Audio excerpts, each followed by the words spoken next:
ان اللہ و ملائکتہ یصلون علی النبی یا ایھا الذین آمنوا صلوا علیہ وسلموا تسلیما صلوا علی الحبیب الصلاۃ والسلام علیک یا رسول اللہ وعلی آلک واصحابک یا حبیب اللہ الصلاۃ والسلام علیک یا نبی اللہ وعلی آلک واصحابک یا نور اللہ سبحان ربک رب العزۃ عما یصفون وسلام علی المرسلین والحمد للہ رب العالمین والصلاۃ والسلام علی سید المرسلین اما بعد فاعوذ باللہ من الشیطان الرجیم بسم اللہ الرحمن الرحیم۔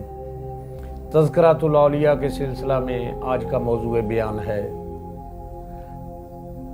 ہند الولی حضرت خواجہ معین الدین چشتی اجمیری رحمۃ اللہ علیہ، بر صغیر پاک و ہند کے مسلمانوں کے محسن اعظم اور مقتدر روحانی پیشوا حضرت خواجہ معین الدین چشتی اجمیری رحمۃ اللہ علیہ ایران کے شہر سیستان قصبہ سنجر میں بمطابق 14 رجب المرجب بروز پیر سن 537 ہجری بمطابق 1142 عیسوی کو پیدا ہوئے۔ آپ کے القابات سلطان السالکین، عطائے رسول، ہند الولی، قطب المشائخ، خواجہ خواجگان، سلطان الہند اور غریب نواز ہیں۔ آپ نجیب الطرفین حسنی و حسینی خانوادہ سادات میں پیدا ہوئے۔ آپ کا سلسلہ نسب 16 واسطوں سے پیارے نبی کریم حضرت محمد صلی اللہ علیہ وآلہ وسلم سے جا ملتا ہے۔ آپ کے والد ماجد خواجہ غیاث الدین حسن شہر کے بڑے رئیس تاجر تھے اور دولت فقر سے بھی مالا مال تھے۔ آپ کی والدہ ماجدہ بھی بڑی عابدہ، زاہدہ، خدا ترس، محیر اور نیک خاتون تھیں۔ آپ نے ابتدائی تعلیم اپنے والدین کے زیر سایہ حاصل کی اور پھر دنیا عالم کے مختلف علمی مراکز سے علم دین، علم معرفت کی تعلیم حاصل کی۔ 15 سال کی عمر میں اعلیٰ تعلیم کے لیے سمرقند، بخارا کا صبر آزما سفر اختیار فرمایا، جو اس وقت اسلامی علوم و فنون کے مراکز تھے۔ یہاں آپ نے قرآن پاک حفظ کیا، پھر تفسیر، فقہ، حدیث اور دیگر علوم منقول و معقول کی تحصیل کی۔ 12 برس کی عمر میں آپ کے والد بزرگوار کا سایہ سر سے اٹھ گیا۔ ترکہ میں ایک باغ ملا، اس کی نگرانی کرتے رہے۔ اتفاقاً ایک دن حضرت ابراہیم قلندر نامی ایک مجذوب بزرگ باغ میں آئے تو حضرت معین الدین حسن نے ان کی خدمت میں انگور پیش کیے، لیکن انہوں نے انگور نہیں کھائے اور اپنے پاس سے ایک سوکھی روٹی نکال کر اس کا ایک ٹکڑا اپنے منہ میں رکھ لیا اور چبانے کے بعد اسے منہ سے نکال کر خود حضرت خواجہ معین الدین چشتی اجمیری رحمۃ اللہ علیہ کے منہ میں چبائی ہوئی روٹی ڈال دی۔ اس کا کھانا تھا کہ حضرت خواجہ صاحب کا دل انوار و تجلیات الہی سے روشن ہو گیا اور ایک خاص کیفیت آپ پر طاری ہو گئی۔ دنیا اور دنیا والوں سے آپ کا دل بیزار ہو گیا۔ آپ دنیا کو چھوڑ کر طلب خدا میں اٹھ کھڑے ہوئے اور سمرقند پہنچے۔ یہاں آپ نے قرآن پاک حفظ کیا اور علوم ظاہری میں مشغول ہو گئے۔ سمرقند سے نکل کر عراق سے ہوتے ہوئے نیشا پور پہنچے تو یہاں قصبہ ہارون میں صاحب کشف و کرامات بزرگ حضرت خواجہ شیخ عثمان ہارونی رحمۃ اللہ علیہ کا بڑا شعرا تھا، جن کا سلسلہ نسب 11 واسطوں سے حضرت علی کرم اللہ وجہ الکریم سے جا ملتا ہے۔ آپ نے حضرت شیخ عثمان ہارونی رحمۃ اللہ علیہ کے دست حق پر بیعت ہونے کی سعادت حاصل کی۔ بیعت ہونے کے بعد آپ کے شب و روز مرشد برحق کی خدمت گزاری اور عبادت الہی میں گزرنے لگے۔ حضرت خواجہ معین الدین چشتی اجمیری رحمۃ اللہ علیہ نے کئی سال اپنے پیر و مرشد حضرت خواجہ عثمان ہارونی رحمۃ اللہ علیہ کے ساتھ سفر و ریاضت میں گزارے۔ آپ حضرت خواجہ عثمان ہارونی رحمۃ اللہ علیہ نے خواجہ معین الدین چشتی اجمیری رحمۃ اللہ علیہ کے روحانی اوصاف کو پہلی ہی نظر میں پرکھنے کے بعد آپ کو اپنے مریدان خاص میں شامل کر لیا اور بیعت سے مشرف کیا۔ مرشد نے آسمان کی طرف اپنا چہرہ مبارک اٹھایا اور مرید کا ہاتھ پکڑ کر فرمایا، میں نے تمہیں اللہ کریم کی بارگاہ تک پہنچا کر اس کا مقبول بندہ بنا دیا۔ پھر مرید خاص کو اپنا کلہ چہار تر کی مرحمت فرمایا اور پھر فرمایا، معین الدین محبوب خدا ہیں، مجھے اس مرید پر فخر ہے۔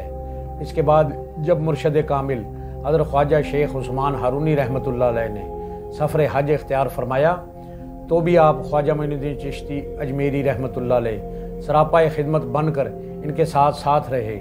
آخر طواف کعبہ کے بعد مزاب رحمت کے نیچے آپ کے مرشد پاک نے اپنے مرید باصفا کا ہاتھ پکڑ کر بارگاہ رب العزت میں پیش کیا اور آپ کی مقبولیت کے لیے دعا فرمائی۔ اس وقت غیب سے ندا آئی، معین الدین ہمارا دوست ہے۔ ہم نے اسے قبول کیا اور عزت بخشی۔ اس کے بعد مدینہ المنورہ میں روضہ اقدس پر آپ نے عجز و نیاز سے صلاۃ و سلام پیش کیا تو حریم ناز سے جواب آیا، وعلیکم السلام یا قطب المشائخ۔ یہ بہت اعزاز اعزاز تھا کہ بارگاہ رسالت سے حضرت خواجہ معین الدین چشتی اجمیری کو قطب المشائخ کا لقب سے نوازا گیا۔ اسی رات آپ خواجہ معین الدین چشتی اجمیری رحمۃ اللہ علیہ کو نبی پاک صلی اللہ علیہ وآلہ وسلم کی زیارت ہوئی اور تبلیغ اسلام کے لیے ہندوستان جانے کا حکم ملا۔ عطائے رسول کے اس اعزاز خاص کے بعد مرشد کامل نے آپ کو خرقہ عطا فرمایا، خلافت عظمیٰ سے بھی نوازا اور مرشد نے کچھ ہدایات بھی دی۔ حضرت خواجہ نے ان پر شب و روز عمل کیا۔ یہاں سے روانہ ہو کر آپ خواجہ معین الدین چشتی اجمیری رحمۃ اللہ علیہ بغداد شریف حاضر ہوئے، جہاں اپنے محبوب سبحانی قطب ربانی حضرت سیدنا غوث العظم شیخ محی الدین عبد القادر جیلانی رحمۃ اللہ علیہ کی خدمت میں حاضر ہو کر چلہ کشی کی اور بیش بہا باطنی فیوز و برکات سمیٹے، اور پھر اصفہان، ہرات، سبزوار، بلخ اور غزنی سے ہوتے ہوئے ہند پہنچے۔ اس وقت 40 درویش آپ کے ہمراہ تھے۔ ان میں حضرت خواجہ قطب الدین بختیار کاکی رحمۃ اللہ علیہ بھی شامل تھے، جو اصفہان میں آپ کے حلقہ ارادت میں شامل ہوئے اور بعد میں آپ کی خلافت عظمیٰ سے بھی نوازے گئے۔ غزنی سے ہوتے ہوئے ملتان کو بھی آپ نے اپنے بابرکت قدموں سے نوازا اور ملتان سے لاہور تشریف لائے اور حضرت داتا گنج بخش علی حجویری رحمۃ اللہ علیہ کے مزار پر انوار پر خلوص و محبت سے چلہ کشی کی اور باطنی فیوز و برکات سے مالا مال ہوئے، اور یہاں سے رخصت ہوتے ہوئے مشہور زمانہ شعر پڑا، گنج بخش فیض عالم مظہر نور خدا، ناکسارا پیر کامل کاملارا رہنما۔ سیرت الاولیاء میں لکھا ہے کہ خواجہ معین الدین چشتی رحمۃ اللہ علیہ فرماتے ہیں کہ جب میں خواجہ عثمان ہارونی کی خدمت میں حاضر ہوا، اس بزرگ کے شرف و ارادت سے مشرف ہوا تو 20 سال تک مرشد کامل کی خدمت اقدس میں رہا اور اس درجہ خدمت کی کہ نفس کو کبھی آپ کی خدمت سے فراغت نہ دی۔ حالت سفر میں خواجہ صاحب کا سامان سر پر رکھتا تھا، ہر حالت میں غلاموں کی طرح خدمت کرتا تھا۔ جب خواجہ صاحب نے میری بے مثال خدمت اور عقیدت مندی دیکھی تو اس وقت مجھے کمال نعمت عطا کی اور فرمایا، معین الدین خدا کے محبوب بندہ ہے اور مجھے ان پر فخر ہے۔ آپ کا یہ سفر مبارک ہزاروں برکات اور عجیب و غریب کرامات سے معمور رہا۔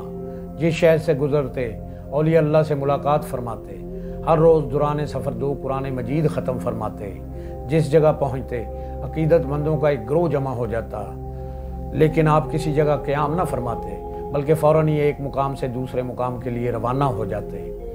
عداد سے ہمدان آئے اور خواجہ یوسف ہمدانی سے ملاقات ہوئی۔ ہمدان سے تبریزی پہنچے، شیخ جلال الدین تبریزی کے پیر طریقت سے ملاقات ہوئی، ان کی صحبت سے فیض پایا۔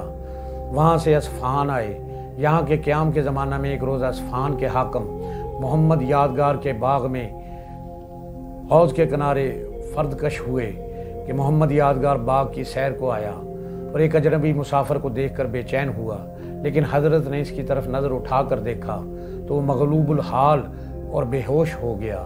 خواجہ صاحب نے حوض کا پانی لے کر اس کے منہ پر چھینٹے مارے، اس کو ہوش آیا تو حضرت خواجہ معین الدین چشتی اجمیری رحمۃ اللہ علیہ کا گرویدہ ہو گیا۔ صحابہ کرام کو پہلے یہ گالیاں دیتا تھا، لیکن بما اپنے اہل و عیال وارکان سلطنت کے حضرت خواجگان حضرت خواجہ معین الدین چشتی اجمیری کا مرید ہو گیا اور اپنی ساری دولت حضرت کی خدمت میں نظر کر دی، مگر آپ نے اسے قبول کرنے سے انکار کر دیا اور فرمایا، جو مال ظلم سے حاصل کیا گیا ہے اس کے اصل مالکوں کے حوالے کر دیا جائے۔ محمد یادگار نے حکم کی تعمیل کی، غلاموں اور لونڈیوں کو بھی آزاد کر دیا، اور جب ظاہری و باطنی تعلیم مکمل کر لی تو حضرت نے اس کو خرقہ خلافت بھی عطا کیا۔ سفر کرتے کرتے بلخ پہنچے۔ عرصہ تک حضرت شیخ احمد حضرویہ کی خانقاہ میں مقیم رہے۔ یہاں حکیم ضیاء الدین نامی ایک شخص رہتا تھا جس پر فلسفہ و حکمت کا غلبہ تھا، اسلام کی بعض تعلیمات کا منکر تھا۔ ایک روز حضرت خواجہ معین الدین حسن رحمۃ اللہ علیہ جنگل میں ایک ہرن کا شکار کر کے اس کے کباب بنا رہے تھے کہ حکیم ضیاء الدین بھی اتفاق سے وہاں پہنچ گیا۔ خواجہ صاحب نے اس کو کباب کا ایک ٹکڑا کھانے کو دیا، جس کو کھانے کے بعد اس پر ایک خاص کیفیت طاری ہو گئی اور وہ خواجہ صاحب کا مرید ہو گیا۔ حضرت خواجہ معین الدین چشتی اجمیری رحمۃ اللہ علیہ بلخ سے غزنی تشریف لے گئے، وہاں سے ہندوستان کو روانہ ہوئے۔ آپ جس شہر سے بھی گزرتے عوام کو اپنے روحانی فیوز و برکات سے نوازتے جاتے۔ اس کے بعد لاہور سے پیدل سفر کرتے ہوئے 2 ماہ میں ہندوستان کے راجہ پرتھوی راج چوہان کی راجدھانی اجمیر شریف بمطابق 587 ہجری 1192-91 عیسوی میں وہاں پہنچے، اور آپ نے اپنے مبارک قدموں کی برکت سے اس سرزمین کو نوازا۔ آپ کا یہ فیض روحانی تھا کہ جس پر آپ کی نظر پڑتی اور وہ آپ کو دیکھ لیتا تو فوراً کلمہ حق پڑھ کر مسلمان ہو جاتا۔ پڑی ہے بزم میں جس شخص پہ نگاہ تیری، وہ کلمہ طیب پڑھ کر فوراً مسلمان ہو گیا۔ آپ جدھر جدھر سے گزرے نور ایمان پھیلاتے گئے۔ آپ نے بے شمار ہندوؤں کو مسلمان کیا۔ آپ نے جس زمانہ میں ہندوستان کی سرزمین پر قدم رکھا، یہ وہ زمانہ تھا جبکہ غزنیوں کی حکومت کا آفتاب اقبال غروب ہو چکا تھا۔ مسلمانوں کے ضعف کی وجہ سے صرف یہ تھی کہ مسلمان بادشاہوں نے تبلیغ اسلام کو کبھی اپنا مقصد ہی نہیں بنایا تھا، بلکہ ان کو تبلیغ اسلام سے ذرا بھر بھی لگاؤ نہیں تھا، جس طرح کے آج کل حکمرانوں کا حال ہے۔ اس کے علاوہ 11ویں اور 12ویں صدی عیسوی میں ہندوستان کی سماجی حالت حد درجہ تباہ ہو چکی تھی۔ ہر شخص ایک دوسرے کے برسر پیکار تھا۔ اتحاد فکر و عمل کا کہیں دور دور تک نام و نشان نہ تھا۔ چھوت چھات، ذات پات، تمدنی زندگی کے تمام سرچشمے مسموم کر دیے تھے۔ ذات کی ساری لذتیں اونچی ذات کے لوگوں برہمنوں کے لیے مخصوص تھیں۔ غریب عوام جن مصائب میں مبتلا تھے، ان لوگوں کی دردناک تصویر ابی الریحان البیرونی نے اپنی کتاب الہند میں پیش کی ہے۔ زندگی ان غریبوں، ان شودروں کے لیے بوجھ تھی۔ اللہ نے انہیں آدم بنایا تھا، لیکن اس کے بندوں نے انہیں جانوروں کی سی زندگی بسر کرنے پر مجبور کر دیا تھا۔ یہ تمام اونچی ذاتوں والوں کے محکوم تھے۔ ہندوستان کے تمام مشرقی حصوں میں کفر کی تاریکی پھیلی ہوئی تھی۔ بت پرستی کی طوفان انگیز آندھی مغرب سے لے کر مشرق تک بڑے زور و شور سے چل رہی تھی۔ ہندوستان کے سرکشوں میں شرک و بت پرستی کے ڈنکے ہر طرف بج رہے تھے۔ خدائے واحد و یکتا کے ساتھ کھلم کھلا شرک کیا جاتا تھا۔ پتھر مٹی سے ڈھیلوں سے گھر درخت گائے گوبر کو برابر سجدے ہو رہے تھے، اور ہندوؤں نے مختلف 210 خدا بنائے ہوئے تھے۔ کفر و تاریکی کے مضبوط قفل دلوں پر چڑھے ہوئے تھے۔ تمام لوگ جہل و کفر کی تاریخ گڑھوں میں گرے ہوئے تھے۔ ان دنوں اجمیر راجپوت سامراج کا مضبوط مرکز اور ہندوؤں کا مذہبی گڑھ تھا، اور دور دور سے ہندو اپنی مذہبی رسومات ادا کرنے کے لیے وہاں جمع ہوتے تھے۔ اجمیر شریف میں حضرت خواجہ صاحب نے اپنی آمد سے لے کر آخری وقت تک قیام فرمایا۔ اس زمانہ میں اجمیر اور دہلی کا حکمران پرتھوی راج تھا۔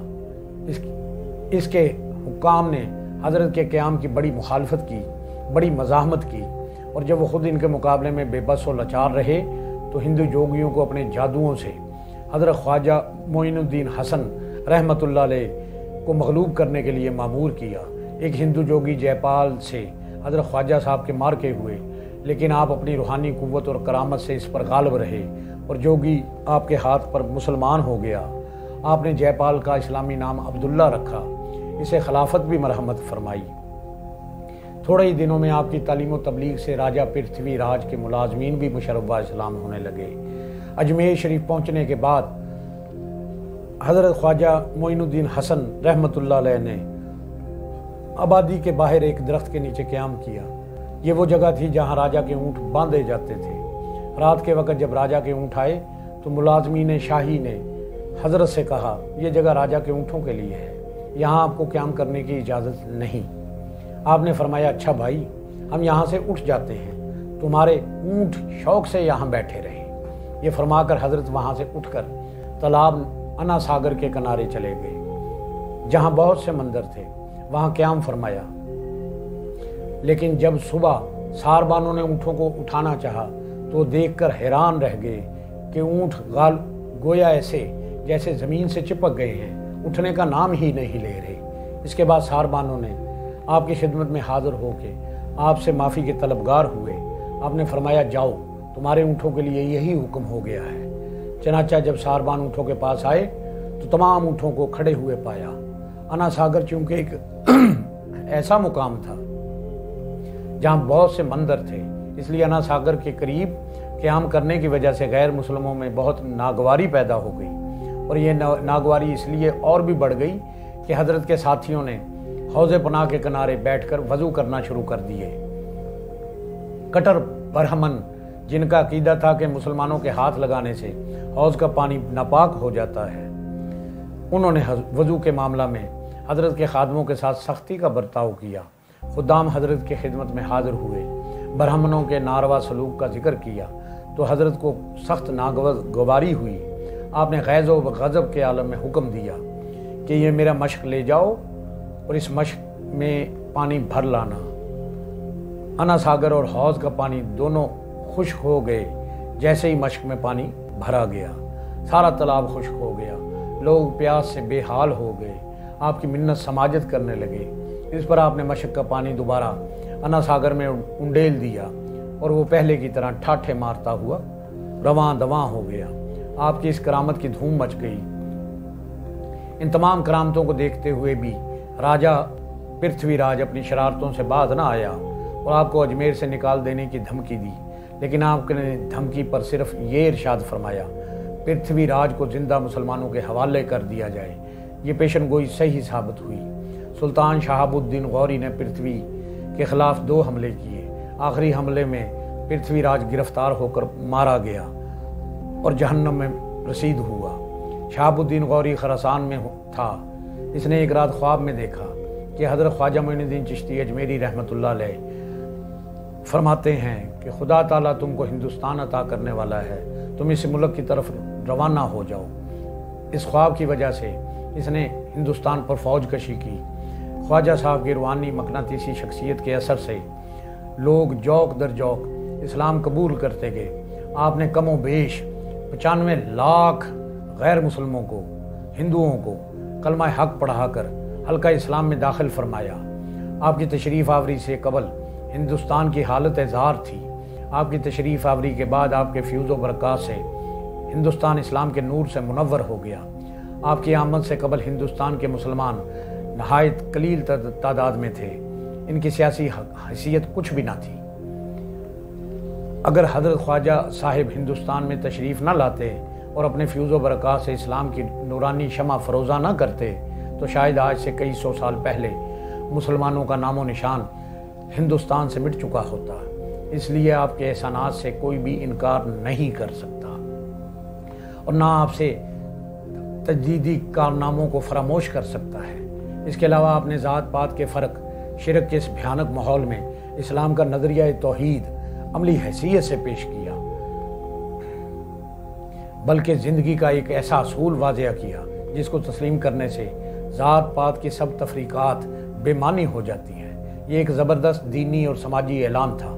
ہندوستان کے بسنے والوں ہزاروں مظلوم انسان اس اعلان کو سن کر دوبارہ زندگی کی کیفیت محسوس کرنے لگے، اور رسول اکرم حضرت محمد صلی اللہ علیہ وسلم اور آپ کے مقدس صحابہ رضوان اللہ تعالیٰ علیہم اجمعین نے اسلام کی تبلیغ کو اپنا سب سے بڑا مقصد حیات بنایا تھا۔ اسی وجہ سے نہایت قلیل عرصہ میں اسلام دنیا کے کونا کونا میں پھیل گیا۔ حضرت خواجہ معین الدین حسن رحمۃ اللہ علیہ نے اسی سنت نبویہ پر عمل کرتے ہوئے اپنا مقصد بھی تبلیغ اسلام بنایا، اور آپ اس مقصد میں کامیاب رہے۔ روزانہ ہزاروں چھوٹے بڑے آپ کی خدمت میں حاضر ہو کر مشرف اسلام ہوتے تھے، یہاں تک کہ ہندوستان میں شمع اسلام آپ ہی کے طفیل روشن ہوئی۔ صاحب سیرت الاولیاء کا بیان ہے، جو اشخاص ان شہروں میں اسلام کے شرف سے ممتاز و معزز ہوئے، ان کی اولادیں بھی نسل در نسل قیامت تک مسلمان رہے گی۔ جن لوگوں کو دارالکفر سے نکال کر دارالاسلام میں لایا جائے گا، ان سب کا ثواب قیامت تک عطائے رسول ہند الولی خواجہ خواجگان حضرت خواجہ معین الدین حسن رحمۃ اللہ علیہ کے دفتر اعمال میں بھی درج ہوگا۔ جو لوگ آپ کی پیروی کرتے ہوئے آپ کے اس مشن کو جاری رکھیں گے، ان کو آپ کی خاص توجہ اور شرف ملاقات حاصل ہوگا۔ ہندوستان کے صوفیہ اکرام میں حضرت خواجہ صاحب کا مرتبہ سب سے بلند ہے۔ رسول کریم صلی اللہ علیہ وسلم کی جانب سے آپ کو قطب المشائخ کی بشارت ملی۔ خواجہ قطب الدین بختیار کاکی رحمۃ اللہ علیہ نے آپ کو سلطان السالکین، قطب الاولیاء اور شمس الاولیاء کے لقبات سے یاد کیا۔ امیر خسرو نے آپ کو نائب رسول فی الہند کہا۔ آپ فنا فی الشیخ، فنا فی رسول، فنا فی اللہ ہوتے ہوئے تمام عمر عشق الہی اور عشق رسول صلی اللہ علیہ وسلم کا ذکر نہایت والہانہ انداز میں فرماتے رہے، اور اکثر احادیث بیان فرما کر زار و قطار رونے لگتے تھے، اور آپ صلی اللہ علیہ وآلہ وسلم کی حدیث پر عمل کرنے کی تاکید فرماتے تھے۔ ایک جگہ ملفوظات میں فرمایا، افسوس ہے اس شخص پر جو قیامت کے روز آپ سے شرمندہ ہوگا۔ یہ فرما چکے تو آپ پر گریہ طاری ہو گیا اور بہت دیر تک آپ روتے رہے۔ رات کو آپ بہت کم آرام فرماتے، اکثر عشاء کے وضو سے فجر کی نماز ادا کرتے تھے، قرآن پاک ایک دن رات میں ایک بار ختم کرتے تھے۔ آپ ہمیشہ بردباری درگزر سے کام لیتے۔ ایک بار ایک شخص آپ کو قتل کرنے کے ارادہ سے آیا، آپ بہت اچھے اخلاق سے اس سے پیش آئے، اپنے پاس بٹھایا، جس ارادے سے آئے ہو اس کو پورا کرو۔ یہ سنتے ہی وہ شخص کانپنے لگا، عاجزی سے بولا، مجھے لالچ دے کر آپ کو ہلاک کرنے کے لیے بھیجا گیا تھا۔ یہ کہہ کر بغل سے چھری نکالی اور حضرت کے سامنے پھینک دی، اور قدم مبارک پر گر کر کہنے لگا، آپ مجھ کو اس کی سزا دیجیے، بلکہ میرا کام ہی تمام کر دیجیے۔ حضرت خواجہ خواجگان حضرت معین الدین حسن رحمۃ اللہ علیہ نے ارشاد فرمایا، ہم درویشوں کا شیوا ہے، ہم کسی سے کوئی بدی نہیں کرتے، اگر کوئی ہم سے بدی بھی کرے ہم اس سے نیکی کرتے ہیں، اس کو اپنا بھائی سمجھتے ہیں۔ تم نے تو میرے ساتھ کوئی برائی نہیں کی۔ یہ کہہ کر اس کے لیے دعائیں کیں۔ وہ شخص بہت متاثر ہوا، حضرت کی خدمت میں رہنے لگا۔ آپ کی دعاؤں کی برکت سے اللہ پاک نے اسے بے شمار حج کی سعادت نصیب فرمائی، اور وہ اسی سرزمین اجمیر میں مدفون ہوا۔ حضرت کو اپنے خلفائے متوسلین سے بے انتہا محبت اور پیار تھا۔ خانہ کعبہ میں اللہ کریم سے دعا کی تھی کہ قیامت تک سلسلہ چشتیہ قائم و دائم رہے۔ چنانچہ یہ سلسلہ اب بھی بفضل تعالیٰ قائم ہے اور انشاءاللہ تعالیٰ قائم رہے گا۔ فقر و درویشی کے باوجود آپ کی خانقاہ میں فیاضیوں کا دورہ تھا۔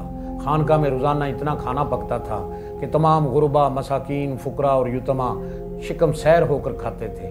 پڑوسیوں میں سے کسی کا انتقال ہو جاتا تو جنازہ کے ہمراہ آپ ضرور تشریف لے جاتے۔ نماز جنازہ اور تدفین کے بعد جب تمام لوگ واپس ہو جاتے، آپ تنہا اس قبر پر بیٹھے رہتے اور دعائیں پڑھتے رہتے۔ حضرت خواجہ معین الدین چشتی اجمیری رحمۃ اللہ علیہ کے فقیرانہ لباس میں دورہ تیمبت ہوتا تھا۔ اگر وہ پھٹ جاتا، جس رنگ کا بھی کپڑا ملتا اس کا پیوند لگا لیتے تھے۔ چنانچہ آپ کے لباس میں ایک ہی وقت میں 30 سے 40 تیمبت رنگوں کے پیوند بھی دیکھے گئے ہیں۔ کھانا بہت کم تناول فرماتے تھے۔ ریاضت مجاہدہ کی ابتدائی زمانہ میں لگاتار 7 روزے بھی رکھتے تھے۔ صرف ایک چھٹانک آٹے کی ٹکیا سے روزہ افطار کرتے، برابر سائے میں دہر رہتے اور تیر کمان، نمک دان، چکماک ساتھ رکھتے اور شکار کے کباب سے روزہ اکثر افطار کرتے۔ حضرت نے اجمیر کے قیام کے دوران 2 شادیاں کی، جن میں سے ایک تو حاکم اجمیر کی دختر نیک اختر جناب حضرت عصمت بی بی رحمۃ اللہ علیہ تھی، اور دوسری کسی ہندو راجہ کی لڑکی حضرت بی بی امت اللہ ہیں رحمۃ اللہ علیہ ہیں، جو مشرف بااسلام ہوئی تھی۔ حضرت کی اولاد میں 3 لڑکے حضرت خواجہ سید فخر الدین، حضرت خواجہ سید حسام الدین اور حضرت خواجہ سید ضیاء الدین تھے، اور ایک دختر نیک اختر بی بی حافظہ جمال صاحبہ تھی۔ حضرت خواجہ صاحب نے سید فخر الدین اور حضرت بی بی حافظ جمال صاحبہ کو خلافت بھی عطا فرمائی۔ بی بی حافظ جمال رحمۃ اللہ علیہ عورتوں کو روحانی تعلیم دیا کرتی تھی۔ سیرت الاقطاب میں ہے کہ وفات کے دن عشاء کی نماز پڑھ کر آپ نے حجرہ کا دروازہ بند کر لیا حجرہ کے بعد خانقاہ میں رہنے والوں کو ایسی آوازیں آتی تھیں جیسے کوئی پاؤں زمین پر پٹک رہا ہو۔ ان کو خیال ہوا کہ حضرت وجد کے عالم میں وجد کا عالم طاری ہے۔ آخر شب میں یہ آواز بند ہو گئی۔ فجر کی نماز کا وقت آیا تو دروازہ پر دستک دی گئی۔ اندر سے کوئی جواب نہ آیا۔ جب دروازہ کھولا گیا تو لوگوں نے دیکھا آپ واصل الحق ہو چکے ہیں۔ آپ کی تاریخ وفات بروز 6 رجب المرجب 632 ہجری 97 سال کی عمر میں آپ نے وفات پائی۔ وفات کے وقت آپ کی عمر کیا تھی؟ تذکرہ نفیسوں کا اس میں اختلاف ہے۔ بعض نے 97، بعض نے 104 اور بعض نے 100 سال بتائی ہے۔ آپ کا روضہ اقدس اجمیر شریف میں زیارت گاہ ہر خاص و عام ہے۔ ہر وقت مزار پر انوار پر میلہ لگا رہتا ہے۔ اس مزار پر انوار کی سب سے پہلے خواجہ حسین ناگوری نے تعمیر کرائی، پھر شاہان وقت اور عقیدت مند اس میں مزید عمارتوں کا اضافہ کرتے رہے۔ ہر دور میں ہندوستان کے مسلمان بادشاہوں نے حضرت سے بے انتہا عقیدت کا اظہار کیا۔ سلطان شمس الدین التمش کو بزرگان چشت سے بے حد عقیدت و محبت تھی اور روحانی لگاؤ تھا۔ سلطان محمود خلجی نے راجپوتوں کے خلاف فوج کشی کی تو حضرت کے مزار پر پہلے حاضری دی، اس کے بعد میدان جنگ کی طرف رخ کیا۔ جب اس کو فتح ہوئی تو مزار کے قریب ایک خوبصورت مسجد بنوائی جو اب سندل خانہ کے نام سے مشہور ہے۔ اس کے علاوہ مزار کی عمارتیں بھی اس نے تعمیر کروائیں۔ شہنشاہ اکبر کو بھی حضرت سے بے انتہا محبت تھی۔ جب شہزادہ سلیم پیدا ہوا تو اکبر بادشاہ اس خوشی میں آگرہ سے اجمیر تک پیدل چل کر گیا۔ راستے میں روپے شریفیاں لٹاتا ہوا اجمیر پہنچا اور یہاں پر خیرات تقسیم کی اور ایک مسجد بھی تعمیر کروائی۔ شہنشاہ جہانگیر اپنے 8ویں سال کے جلوس کے موقع پر اجمیر شریف آیا۔ جب گنبد خواجہ نظر آنے لگا تو ایک کوس پہلے ہی پیدل ہو گیا اور راستے میں دونوں طرف معتمدوں کو مقرر کر دیا کہ فقروں اور ضرورت مندوں کو روپے دیتے ہوئے آگے بڑھیں۔ جہانگیر کو اس قدر آپ سے عقیدت تھی کہ اس متبرک مکان میں 3 سال تک مقیم رہا جو اس نے بنایا تھا۔ وہ اپنی داستان زندگی میں اجمیر اور آپ کے دربار اقدس کے واقعات نہایت والہانہ عقیدت کے انداز میں بیان کرتا ہے۔ شہنشاہ شاہجہاں نے بھی حضرت خواجہ صاحب کے آستانے پر کئی بار حاضری دی۔ مزار پاک کے پاس سنگ مرمر کی مسجد بنوائی۔ شہنشاہ عالمگیر اور اورنگزیب نے بھی کئی بار دربار خواجہ غریب نواز رحمۃ اللہ علیہ کی زیارت کے لیے حاضر ہوا۔ وہ اپنے خیمے سے دربار شریف تک پیدل جاتا تھا۔ ان واقعات سے یہ حقیقت واضح ہے، ان اولیاء کاملین نے جو اپنے روحانی اثرات چھوڑے وہ ہر خاص و عام کے دل و دماغ پر نقش ہیں۔ حضرت خواجہ صاحب کی تصانیف انیس الارواح، گنج الاسرار، حدیث المعارف اور دیوان معین ہیں۔ ان کی زندگی شریعت اور طریقت سے مزین تھی۔ 5 وقتہ نماز باجماعت ادا کرتے، ہمیشہ روزہ رکھتے، روزانہ قرآن پاک ختم کرتے، عشاء کے وضو سے فجر کی نماز ادا کرتے، کم کھاتے، کم بولتے، کم سوتے، لیکن فقراء اور غربا اور مساکین اور یتیماں کے لیے آپ کا لنگر ہر وقت جاری رہتا۔ ہر خاص و عام کو دعوت عام ہوتی۔ برصغیر پاک و ہند میں آپ سلسلہ چشتیہ کے بانی ہیں۔ اسی سلسلہ میں حضرت قطب الدین بختیار کاکی رحمۃ اللہ علیہ، سلطان شمس الدین سلطان التمش، بابا فرید الدین گن شکر رحمۃ اللہ علیہ، حضرت نظام الدین اولیاء رحمۃ اللہ علیہ، حضرت شمس الدین پانی پتی رحمۃ اللہ علیہ، حضرت محبوب سبحانی، حضرت محبوب الہی رحمۃ اللہ علیہ، حضرت خواجہ نصیر الدین چراغ دہلوی رحمۃ اللہ علیہ جیسے عظیم بزرگ ہستیاں شامل ہیں جنہوں نے اس سلسلہ چشتیہ کو افغانستان، ملائیشیا، انڈونیشیا اور چین تک وسیع کر دیا۔ غرض یہ کہ سلسلہ عالیہ چشتیہ میں بڑے بڑے مشائخ پیران اعظام ہوئے جنہوں نے اپنی خدمات سے شمع اسلام کو روشن کیا۔ ان سب کے سردار عطائے رسول خواجہ خواجگان حضرت خواجہ غریب نواز، خواجہ معین الدین حسن چشتی سنجری اجمیری رحمۃ اللہ علیہ ہیں۔ حضرت خواجہ خواجگان کے اقوال زرعی منزل حق کے حصول کے لیے نماز نہایت ضروری ہے، کیونکہ نماز مومن کی معراج ہے۔ عارف کی پہچان یہ ہے کہ خلقت سے بھاگتا ہے اور خاموش رہتا ہے۔ جس میں 3 خوبیاں ہوں سمجھ لے کہ اللہ اسے دوست رکھتا ہے۔ دریا جیسی سخاوت، آفتاب جیسی شفقت اور زمین جیسی تواضع۔ جس نے نعمت پائی سمجھو سخاوت پائی۔ درویش وہ ہے جو کسی حاجت مند کو محروم نہ لٹائے، جو کسی بھوکے کو کھانا کھلائے اللہ تعالیٰ قیامت کے دن اس شخص اور دوزخ کے درمیان 7 پردے حائل کر دے گا اور ہر پردے کی وسعت 500 برس کے برابر ہوگی۔ نیکیوں کی صحبت نیک کام کرنے سے نیکوں کی صحبت نیک کام کرنے سے بہتر ہے، کیونکہ نیک کام کرنے کی تحریک نیکوں کی صحبت سے ہی ملتی ہے اور بدوں کی صحبت برے کام کرنے سے بہتر ہے۔ دونوں جہانوں کو خیر بات کہنے سے اگر حق تعالیٰ کی خوشنودی حاصل ہو جائے تو یہ مہنگا سودا نہیں۔ محبت کی نشانی یہ ہے کہ محبت کرنے والا بندہ فرما بردار رہے کہ کہیں دوست اپنی محفل خاص سے نکال نہ دے۔ توکل کی نشانی یہ ہے کہ مخلوق خدا سے وہ کتنی ہی تکلیف پہنچے شکوہ اور شکایت نہ کرے۔ 4 چیزیں گہرے نفس ہیں: تنگ دستی میں اظہار دولت مندی، بھوک میں اظہار شکم سیری، اور غم میں اظہار خوشی، اور دشمن سے دوستی۔ حاجت روائی کے لیے الحمدللہ بکثرت پڑھنا چاہیے۔ جو بیٹا اپنے ماں باپ کے قدم چومتا ہے اس کے تمام گناہ بخش دیے جاتے ہیں۔ گناہ کرنے سے ہمیں اتنا نقصان نہیں پہنچتا جتنا کسی مسلمان بھائی کو ذلیل و خوار کرنے سے پہنچتا ہے۔ بہترین وقت وہ ہے جب دل میں وسوسوں کا گزر نہ ہو۔ حاجی جسم کے ساتھ کعبہ کا طواف کرتا ہے اور عارف دل کے ساتھ عرش کے گرد طواف کرتا ہے۔ کوئی مرید فقر کے لقب کا اس وقت مستحق ہوتا ہے جب عالم فانی میں اس کی کوئی چیز باقی نہ رہے۔ عارف کا مرتبہ یہ ہوتا ہے کہ وہ تمام عالم جو کچھ اس عالم میں ہے اپنی 2 انگلیوں کے درمیان دیکھتا ہو۔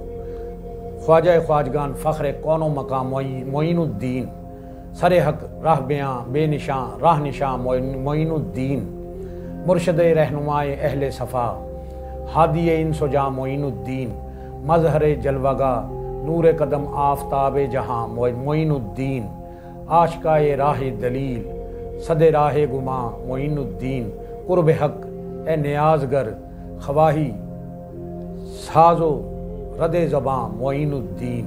اللہ پاک سے دعا ہے اللہ پاک ہمیں اولیاء اللہ کا ادب نصیب فرمائے، ان کی محبت نصیب فرمائے، ہمیں بد مذہبوں بد عقیدوں اور بے ادبوں کی صحبت سے بچائے، ہمیں اپنے خاص بندوں کے طفیل ان کے نقش قدم پہ چلنے کی توفیق عطا فرمائے۔ اللہ ہمیں اسوہ حسنہ اور دین پڑھنے کی، سمجھنے کی اور اس پر عمل کرنے کی توفیق عطا فرمائے۔ آمین بجاہ نبی الکریم الامین، وآخر دعواہم ان الحمدللہ رب العالمین۔